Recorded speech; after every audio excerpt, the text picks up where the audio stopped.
MSNBC takes you behind the walls of America's most notorious prisons into a world of chaos and danger. Now, the scenes you've never seen. Lock Up Raw.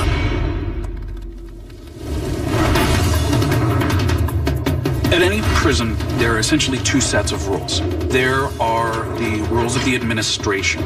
The other set of rules are the inmates' rules themselves, the convict code. They got their rules, we got ours. The convict code is you don't get in other people's business. You don't let nobody know your business. You don't tell on nobody.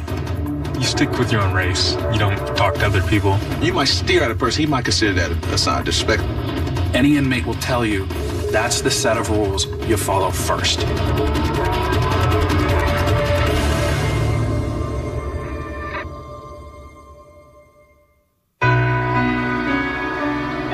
On their first morning of shooting at Utah State Prison, the lockup crew entered the Wasatch A cell block, home to some of the prison's most violent convicts. We met a group of inmates playing cards and talking about who really runs the prison. The guards here don't run your sections now. It's all run by, by your inmates. Yeah, they pretty much tell what goes on. A guard does their section, but the inmates are pretty much, if they don't get along, then they're going to either force them out or they'll get moved. They'll straight out get told, geez, you get your ass down to the pod and leave it. Hit the pod, pack your stuff, and get out. There you go. And that's exactly what happened. Welcome on the block. The guards are just in there as pod, They distribute all the food. They're only in there to make sure nothing major goes on. Other than that, inmates run everything else. Sergeant Danny Herring was one of only 2 officers assigned to manage the 95 men on Wasatch A that morning. Yeah, they can take the block, but they're not going anywhere. What are they going to do? That really doesn't bother me. I really don't have a control issue that way. They let us control and manipulate how they live and what they do. They got their rules, we got ours. There's a code of conduct in here that you got to follow if you want to make your time easy, You don't rat on people, just all kinds of stuff, you don't do. That code of conduct is the convict code, and the penalties for violating it can be severe. If you look up, the 4th deck's pretty high, A lot of people take an elevator ride. The problem is there ain't no elevator. The fall doesn't hurt them, it's a sudden stop at the end. Utah State inmate Tony Duran is well-versed in the convict code. He has spent the majority of the past 23 years behind bars for burglary, robbery, and a slew of parole violations. The convict code is a person that carries himself with respect. He only talks to the man when he has to. He don't sit there and kick it with the man. You don't tell on nobody. You don't let nobody know your business. You don't get in other people's business. You respect yourself. You respect others around you. But these days, old-time inmates like Duran all agree the convict code is changing. Well, because the different breed of inmate that's coming to the joint now, You got kids coming in here, Some of them are gangbangers that don't know how to carry themselves. And some of them, they just don't give a shit about respect or nothing like that. We've discovered the proliferation of gangs at every prison we've profiled, and Utah is no exception. But nowhere are prison gangs more powerful, dangerous, and faster growing than in California. And they have added their own ominous chapters to the convict code. You can always spot a guy that's not used to prison, a new inmate, because he'll come out, he'll wander around, he won't go with his own group, he's just looking. And usually what will happen is one of the gangsters will go over and snatch him up and bring him over and run the game down to him. Tell him, hey, this is what you got to do. This is where you got to be. You can only hang out with your own people. We don't want to see you talking to people of other races. And that happens real quick. At San Quentin State Prison, we learned that not only do gangs force most of the prison population into racial segregation, they even draw boundaries on the rec yard. Okay, this is the lower yard, and the inmates segregate themselves out here. And the reason being that the gangs want it that way. The blacks are over here. The Northern Hispanics is our main gang here at San Quentin, and it's because they're better organized. Okay, the white guys are over here on the parallel bars and on the picnic table. Over in the corner, you see where the Asians are sitting. You can't just walk and sit on a table. I had to explain that. I'd almost got in a confrontation with that 2 or 3 times because, I saw a table, I sat down. It's not like that. You gotta ask for permission to sit down there. Even such a minor misstep can be taken as a sign of disrespect, and that can lead to widespread violence. Though correctional staff is constantly on the lookout for weapons, it's well known that many on this yard are armed for battle, and none more so than the Northern Hispanics. They have a minister of defense, and his thing is he's to have 10 weapons ready at any time down here on this yard. Their weapons are all hid over there, and in the morning we'll come over and we'll search that area and try to find their weapons. But they're getting better and better at the way they hide their weapons. As you see, this one guy keeps looking around, and he's got the heavy coat on. The temperature's pretty hot, so they're the soldiers. They wear these jackets as a little bit more armor. If anything goes on, they're the first ones to get involved. Many inmates have told us that if violence does break out, the convict code dictates how they will respond. If it's a racial situation, you have to respond according to your racial background. If I'm standing next to this man here and he's suddenly attacked by another racial group, even if I don't know him, he's black. I'm obligated by myself to assist this man. You know what I'm saying? If it's a white thing, then, you get in it. If it's with the whites and another race or something, then you got to be a part of it, But if it's something else, I just turn my head. I don't even want to see it, But we found that violence does not only occur between racially segregated rivals. Sometimes gang violence erupts from within. I've stabbed people because of what I've had to do, You can't go against the program. At California State Prison Corcoran, we met one young inmate who was ordered to attack an older, weaker gang member, simply to thin out the herd. He asked that we not use his name. I accepted that because that's the way it is. I didn't question it. Some things I was against, but, I just dealt with it and accepted it because that's the law of the land in here. He explained that the hit was ordered because the older victim was unable to keep up with the gang's military-style exercise program. He couldn't keep up with the exercise. That was the reason. This is how stupid this is. The dumb reasons they have in here. And when I did speak up for him, it was placed on me. Well, since you're speaking up for him, then you'll deal with it. I dealt with it because that's what it was about. The older inmate survived the stabbing, and his assailant quit the gang. Finally, I made my stance and went against it. Now I'm a Christian, and I go for that. I wrote him a letter, and I apologized, and I told him that I was sorry that I had to do that. I was so weak, and I didn't, protect him. I should have, I was in a position to protect him, and I didn't. Next, on Lock Up Raw. It's all a bunch of betrayals and lies. There's no loyalty. There's no honor. One gangbanger smashes the code, and another unleashes contempt for those who do. I don't know how can they wake up in the morning and see themselves in the mirror,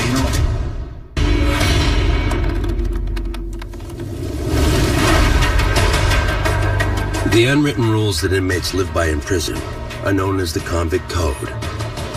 But when it comes to gangs, the convict code is the code of silence. Talking about gang business can get members killed. They got rules and we got rules within the rules.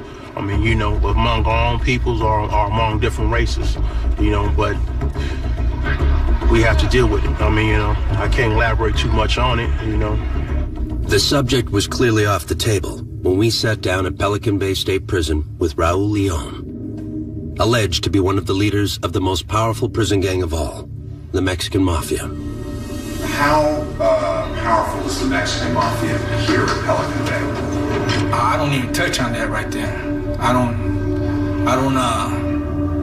speak on it myself, Raul Leon had such influence throughout the state by assigning individuals to represent him. He would have people assaulted. He would have riots take place on his orders. Serving a life sentence for murder, Leon lives in what is widely regarded as the most restrictive environment in the state of California, Pelican Bay Security Housing Unit, or SHU. Inmates are confined to their cells for all but 90 minutes per day, which they're allowed to spend in a nearby concrete exercise area. Leon had been living here for 14 years when we met him. I always tell people they ain't built a prison hard enough to break me, you know? And some of us are stronger than others. And I think that's what Pelican Bay is about. Only the strongest are the ones that are gonna make it, you know? While Leon refuses to disavow loyalty to his gang, the prison sees a slow but steady flow of inmates who do.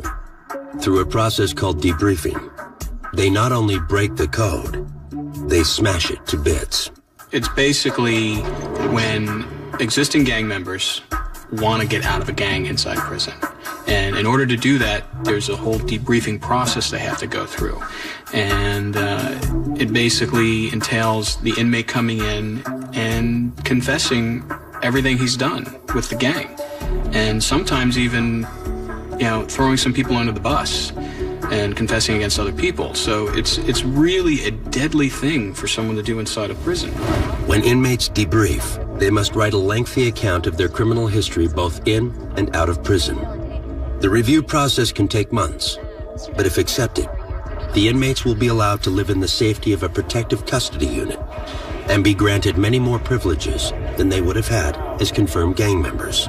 Because of your March 11th, 99 incident with another inmate that you almost killed, came very close to killing, we have a question about your sincerity about debriefing. Lockup cameras were at California State Prison Corcoran when Thomas Spiller, a longtime gang member, went before the Inmate Review Board to request a debriefing. I can certainly see your point of view. However, a good many of these inmates that are in the IYP program have in fact been in my position in the past, and have also called hits on other inmates and actually done hits themselves. So I'm assuming that you have had the same concerns about them, or am I being singled out for some reason? Let's not go there. You're going to be given an opportunity to debrief. She's only giving you the honest truth, and the truth is there's concern. It also depends on how sincere you are when you do your history statement. All the stuff that you just told us about ordering hits, that kind of thing, you're going to have to do that. You're going to put that to writing. Billy, yes. Just for my own understanding, what is the main source of your change of heart? Basically, I'm tired of doing other people's dirty work, of ordering people to do things that because for someone else's selfish reasons, when in fact it doesn't benefit me here nor there. That I was ordered to kill a dear friend of mine, and I really didn't appreciate that. Good enough for me. There's no guarantees. So it really has to come from within the inmate of him wanting to change who he is. And it was interesting to see these guys do this and put themselves through this process, knowing that, they're dead men walking. For now, Spiller will stay in a transitional housing unit with other inmates who are also in the debriefing process. All men that Raul Leon despises. I don't know how can they wake up in the morning and see themselves in the mirror, Whatever excuse you use to get to the transitional housing unit, to me it's just a crock of it's just a scam. It's individuals just trying to play the last card they have, saying, hey, you know what? I gotta get out of here. The only thing good about them debriefers and rats is that they can never return back to their neighborhoods. They're ostracized. Leon's anger is aimed at men like Miguel Perez, once a high-ranking member of the Mexican Mafia himself. Perez had already left the gang several years before we met him, and he's not looked back. As for what soured myself on the gang life, in all honesty, I opened my eyes to see it for what it is. It's all a bunch of betrayals and lies. There's no loyalty, there's no honor, there's no respect. I've seen too many innocent people being targeted that had nothing to do with the gang life. Just because one of their family members were a part of it, you ain't supposed to target innocent people. But Perez left us with a piece of advice for any inmate thinking about joining a gang. My word of advice to him is to remember two things. One, that he's not in control of his life. Because as long as he's a part of this gang, There's someone he has to answer to. Whether he believes he's his own man, that's a myth. Because someone's running his program. So he could walk around with his head puffed up, his chest out and everything, and think that he's Billy Badass. But he's gonna follow orders just like anyone else. For every badass, there's someone badass.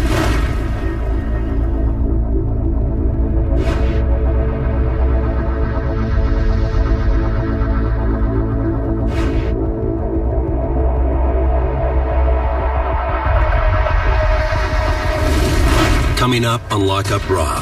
I am a man that is attracted to young women. God forbid. 99% of us are. How the convict code applies to sex offenders.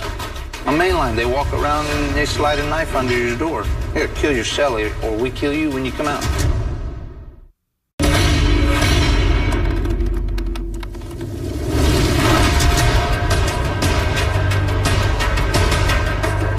In every prison profiled on Lockup, our producers have found subtle differences in how inmates enforce the convict code, or the unwritten rules by which they live. But one aspect rarely changes: the position of sex offenders on the inmate hierarchy. Murderers, robbers, they're up here. Child molesters, rapers, they're down here. Them guys on the bottom deck, most of them guys are sex offenders, you know? I don't like them, I just tolerate them. I used to beat up all these sex offenders. I used to prey on them. They normally mark the sexual predators by cutting them across the face with a razor blade or a knife, and that's just a lot. The other inmates know that, hey, this guy no good. They call him trash. We even met a pair of brothers who wouldn't hesitate to extend the convict code to their own father. My father was in here for, I don't know the exact charge, but he was in here for messing with kids. And, you know, I ain't cool with that. Brad and Michael Love are serving time for murder at Anamosa State Penitentiary in Iowa. I was never incarcerated with him.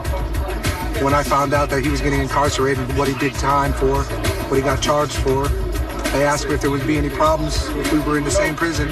I told them, yeah, I probably ended up killing him. I cannot condone that. Lockup has profiled plenty of inmates who spew hatred towards sex offenders. But we've also introduced viewers to those on the receiving end. Thomas Headley is serving a 15-year sentence at Utah State Prison, and like many sex offenders, says his punishment is unjust and his crime misunderstood. I was charged with kidnapping somebody that was under 14. I am a man that is attracted to young women. God forbid. 99% of us are. When we interviewed him, Headley was serving his time in solitary confinement as a punishment for being uncooperative. But he explained to us that he had his own motives for being in the hole. There's not a safer place anywhere in the prison than where I'm at. No matter what you do, no matter how you try to approach it, you are a worthless piece of crap because you are a sex offender. You're a useless mole. That's all. That's the way everybody talks to you in here. Oh, you're a mole, huh? Molester. You're one of those. But I have seen guys get stabbed. I saw a guy get a piece of a shovel handle stuck right in the side of his neck. And I've seen a guy get a hammer took to him and just beat the side of his head to a wreck. I've got a safety list that's got at least 20 names on it with people that told me in no uncertain terms, you're a dead man if we ever get our hands on you. On the main line, I'd be dead in a day. Because those guys over there, they just wouldn't care. They would kill me right in front of an officer because it's a notch on their belt. We met Earl Heimer at California's Kern Valley State Prison. I have a 37-year sentence. Lewd acts on a minor, 14 years old. This was not Heimer's first time in prison, nor his first sex offense. My wife deemed it necessary that I be arrested for attempted rape of your wife. You know, as weird as that sounds, but you come home drunk and try and take it and she doesn't want it. That's still a criminal offense. Heimer lives in the prison's protective custody wing. Ironically, during his first prison term, he was one of the inmates who targeted sex offenders. You know, I've participated in helping hunt for child molesters. You know, well, this guy said, oh, he's a child molester, and this is a child molester, and you catch him out in the yard, and you go through his stuff and read his paperwork and see what he's really here for. You know, then yes, he is, or no, he's not. Then what? Well, generally, somebody will catch him in a day room or TV room or whatever and punch him in the mouth, tell him to roll it up now. And if he blinks twice or he hesitates just a little bit, like I was saying a minute ago, if you sit down and you try, well, wait a minute, let me explain. Too late. Now you're beat up, stabbed, whatever. They take it to the next level immediately. Heimer shares a cell with another convicted child molester, Ray Rowe, who is serving a 230-year sentence. Even though he is in protective custody, Rowe rarely leaves his cell out of fear for his safety. I don't know whether someone's going to try to take me out before the day's over with. Every time I go to chow, every time any sex offender goes to chow or goes out of their cell, and sometimes even in your cell, can I go to sleep with this person in here? You're pretty vulnerable when you're sound asleep. Heimer and Rowe have worked out an uneasy trust, if not a friendship. We managed to either read or watch TV or stay out of each other's way. Yeah, You actually draw. Yeah. We can draw. I draw in the afternoons sometimes. And generally, like he said, we watch TV. He got the television and kind enough that I can watch it just as much or more than he does. For me, with this much time, it's safer to be in there with a guy with the same charge. I can sleep at night. I don't have to worry about this guy going to cut my throat. On mainline, they walk around and they slide a knife under your door. Here, kill your cellie, or we kill you when you come out. And that sounds like, oh yeah, that's a movie. No, that's a fact. Still, Heimer has mixed feelings about sharing a cell with someone just like himself. My cellie is really a multiple offender. And bad as that sits in my gut like acid, it's just a putrid thing that there's nothing sexy about a kid. You know what I mean? And to hear it, to know it, I know I'm here for it, that charge. But it's just still sickening. Next on Lock Up Raw. I want to go home with her. Yeah, I'm taking Nixon home to the country. The convict code takes on a new dimension when the inmates are women. We call bulldagging what we call a women relationship here. It's a slang word for bulldagging, and that's two women together.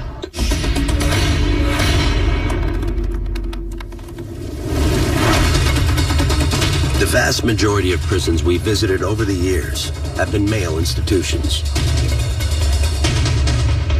But when we've taken our cameras inside women's prisons, we've met inmates living by a very different convict code.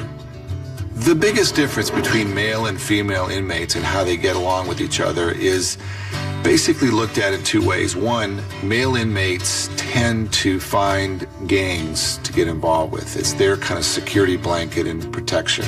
On the other hand, females find it through interpersonal relationships. There's much more drama. There's much more bonding in the sense of, establishing kind of almost marriages.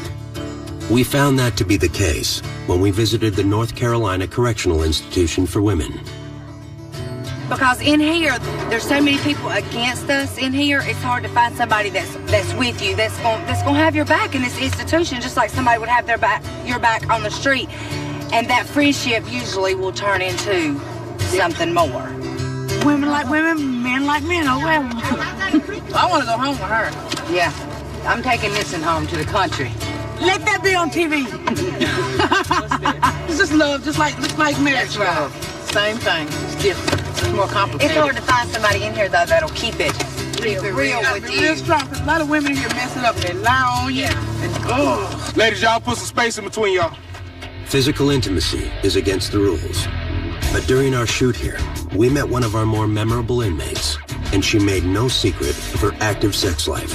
My nickname is Heavy D, and why I have it is because my middle name is Dawn, and I'm just heavy, so they just call me Heavy D. They call me the overweight lover Heavy D, so I just stuck with it. Heavy D is 37-year-old Pamela Braswell. When we met her, she was serving her 7th prison term, this time for DUI. I'm not very good at obeying rules. I try, but I have a very smart mouth on me. What they gonna do, lock me up? It's the only activity we have on the weekends, besides bulldagging. We call bulldagging what we call a women relationship here. It's a slang word for bulldagging, and that's two women together. This is the bulldagging crew. Why did you say that? Well, Mama be watching this girl. She's a Christian.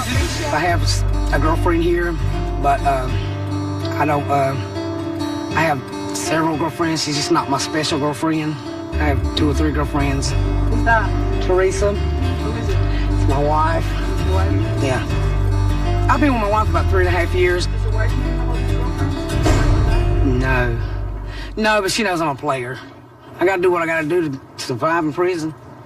And Heavy D is always looking to add new arrivals to her brood. You know, you got some that's gay like me that come off the streets that's really gay, and then we have some in here that just haven't been with women and curious and want to try it, so they get mixed up in here. 9 times out of 10, they get turned out. And that means a woman turns them out. That means they have sex with a woman and they end up getting turned out. What's turning out mean? Turning out means they get a whole woman, they get lonely. As soon as they do the damn thing, it's all she wrote. I mean, for real. Yeah, they just, and then they get stupid. You wasn't gay before you come in here, though, was you? Nope. Other women at North Carolina build committed monogamous relationships. But those relationships still clash with prison policy. We have situations where inmates begin to value one another more than they do following the directives of the authorities here. They are a security issue. No! The first time lockup cameras rolled tape on North Carolina inmate Jennifer Porter, she was trying to get a glimpse of her girlfriend and fellow inmate, Danica Cox, out on the prison yard. Oh, she's gone! Ah! What happened? She's gone. At the time, Jennifer was restricted to a solitary confinement cell as punishment for fighting with another inmate. But she and Danica were already deeply involved when they shared their story with us. We've got a really strong bond, you know. I mean, it ain't all about sex. It's a real marriage of the heart for us. You know, it may not be lawful or, you know, but to us, it's real. At the time of the shoot, Jennifer's confinement prohibited any contact with Danica. Their feelings about being separated for the past 10 days were palpable. I was writing her last night. I said, hey, sexy lady, girl, you drive me crazy. How have I been spending my days? Crying, looking at a picture, crying. And I said, I feel so dead inside without you. And I said, my eyes don't shine. I said, my eyes don't shine and everything looks so gray. Today was the first day I've smiled, and that was because I seen her through a crack at the top of a window. The only chance they have of being reunited soon is if Jennifer's fighting charge is dropped or reduced at her disciplinary hearing. The outcome could be the difference between seeing Danica within a matter of hours or months. So the SC's read you your rights on March 15th. You understand your rights? Okay. So I'm going to charge you with the C4. I'm going to dismiss the C3 because the officer said when she gave you the directive to stop, you did stop, okay? How do you plead? Guilty. Jennifer's guilty plea on the lesser of the 2 charges means she will be out of solitary in 12 days, sooner than she thought. Oh my God, Mr. Campbell, did you see Danica outside? Anxious to see Danica, Jennifer starts to inquire about her to the lockup crew. Did you see Danica outside? I'm not even here. Meanwhile, a second lockup camera has located Danica, now waiting outside. Don't get up and ask you. You can ask, but, you know. I mean, we're not allowed to say anything. Oh, they playing mind games. I don't understand why they're not allowed to say anything. I'm flipping. Back inside, as Jennifer gets ready to leave, she's about to risk everything by arguing with a correctional officer. She'll be escorted up to segregation to serve her days up there in single cell A. Why do you look so eager? I'm ready to get outside. Why? Fresh air, fresh air.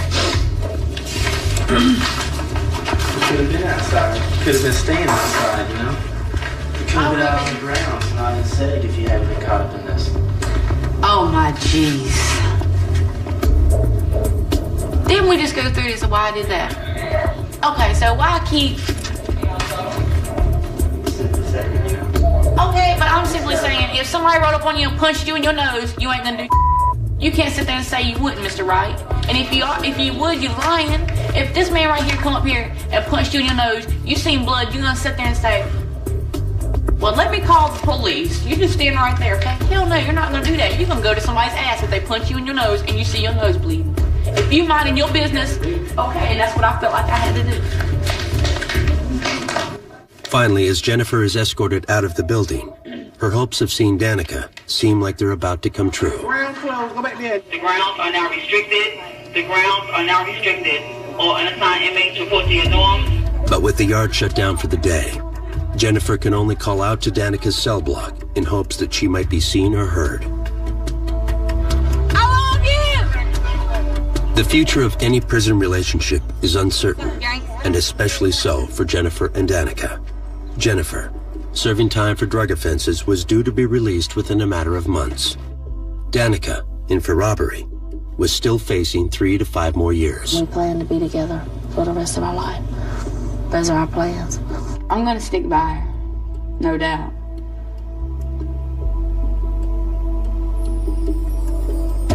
It may sound crazy, but I'll probably end up even coming back. The reality is that she could come back here to be with me. How? Get another charge.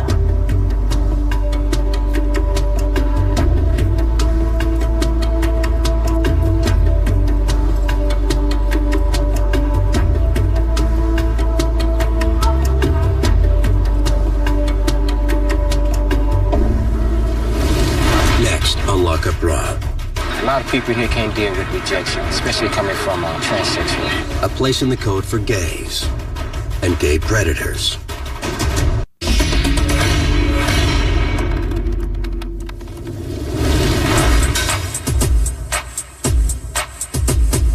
Attitudes towards sex in male penitentiaries are complex. According to the convict code, child molesters and rapists are reviled. But homosexuals can live freely in prison as long as they adhere to other parts of the code. Mind your own business and never show weakness. Well, the boys seem to have no problem with it. They love us. I mean, we're like gold in here.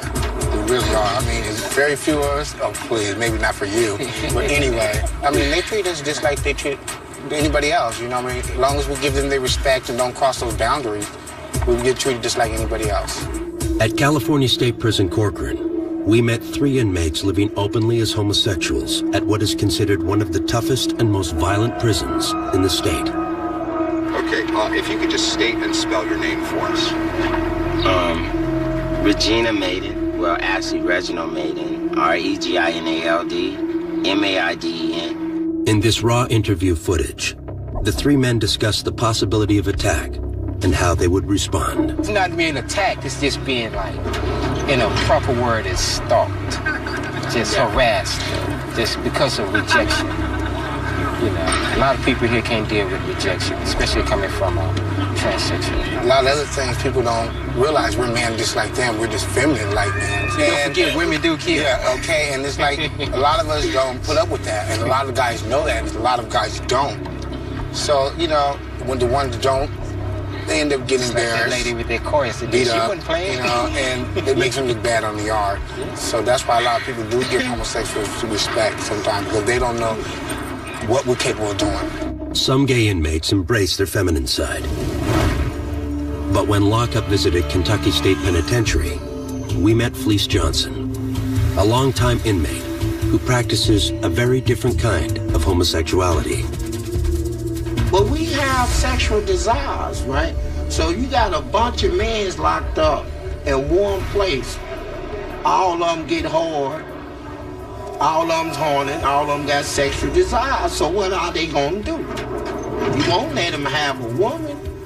They gonna have each of somebody's gonna have to give us some booty. And it's just that simple. The most memorable story that Fleece told us was about the place and importance that booty has in a maximum security penitentiary. And he went on about it and on about it. In his prison, booty was more important than food. Booty, a man's butt. It was more important. I'm serious. It was more booty, having some booty was more important than drinking water, man. I like booty. Johnson went on to tell our crew how he used to satisfy his sexual desires, especially during the 1970s and 80s, when he was most active and prison security was more lax. When I see one, and he looks good to me, when I go see him, I say, you come here. I say, I'm telling you what, I like you, and I want you. And we can do it the easy way or the hard way. So the choice is yours, right?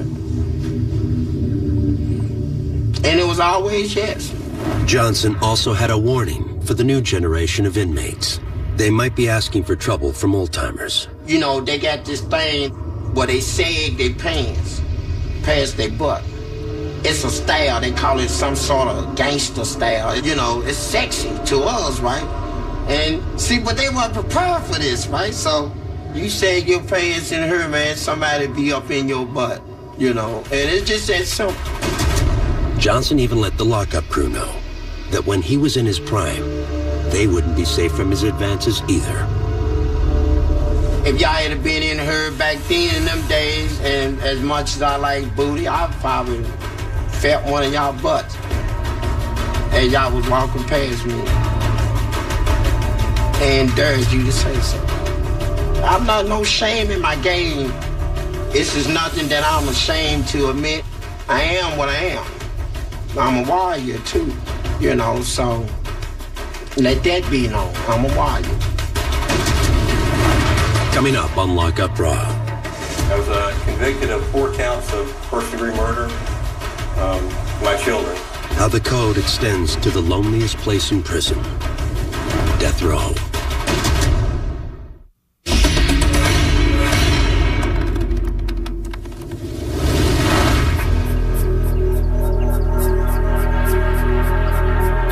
For convicts with a death sentence, rules of any kind might seem irrelevant.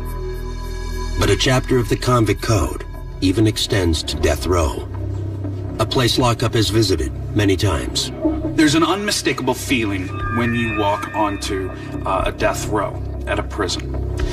Everywhere else in the prison is alive with bustle, with noise. They're loud places.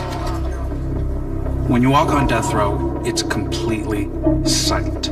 It is eerily silent. Randy Height, convicted of double murder and armed robbery, has been on death row at Kentucky State Penitentiary since 1995. We have one of the most well-behaved units in the institution. Well, you can't say that we ain't got nothing to lose. We've got plenty to lose, you know. We have whatever privileges we do have, you know, that can be wiped away in a heartbeat. But that's not the only reason death row inmates are often the best behaved. Their basic behavior is directly related to them being able to say in their clemency plea that we were good guys while we were there. We didn't create havoc. We weren't violent. We weren't all of these things, and try to obviously portray the good things that they've done while they've been incarcerated. I have a hope that one day that I can be out of prison, you know, even though that hope might be small. I know that what I've done was wrong. I deserve to be where I'm at. I've accepted whatever might come. What the future holds for Height is not yet certain. His case is still on appeal. But one day, he might take the same walk our lockup crew took when they shot at Kentucky State. Kentucky is one of the states that actually still has an electric chair. And I had asked Warden Haberlin, you know, we want to make sure that we get a shot of the electric chair. So we go to the end of the corridor in 3-cell house where they keep the execution chamber. And I remember he opened the door and there was old Sparky. And it was unforgettable. This is the electric chair, which is maintained by the Kentucky State Penitentiary in order to complete executions by electrocution. It was originally built somewhere in the 1900s. It's just leather and wood and metal, like any other chair. But there's this unmistakable feeling. You know, people die there. Some of Kentucky's death row inmates can choose between the electric chair and lethal injection. That's also the case in the neighboring state of Tennessee. And when we visited there, we met a death row inmate who soon would face that decision. And as far as Daryl Holton was concerned, the sooner the better. I was convicted of 4 counts of first-degree murder of my children.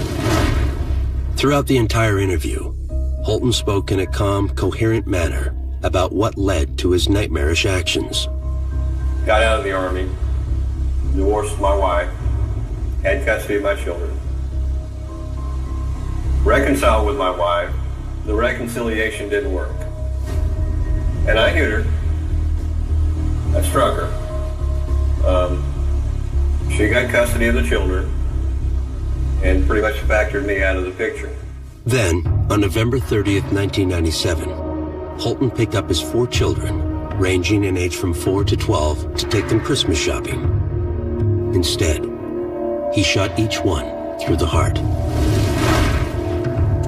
I missed them, but no, I can't say that I felt any remorse. While many death row inmates filed numerous appeals to delay their execution, Holton dropped all of his.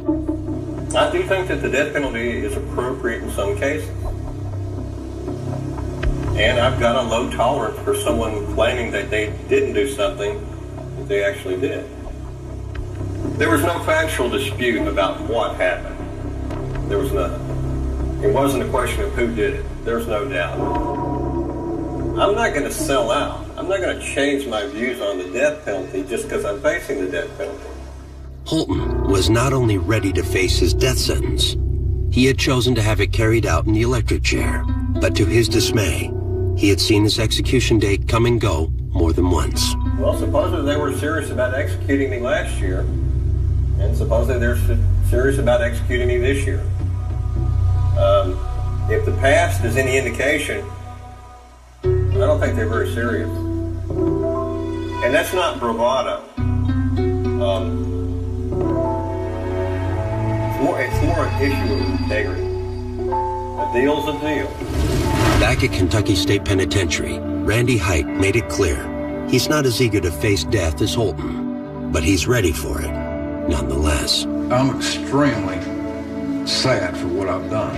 It hurts me knowing that I went to the level that I went. And if there was any way possible for me to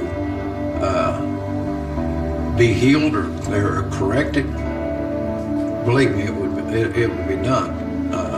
It's an impossible situation, not only for me, but for everybody involved, you know.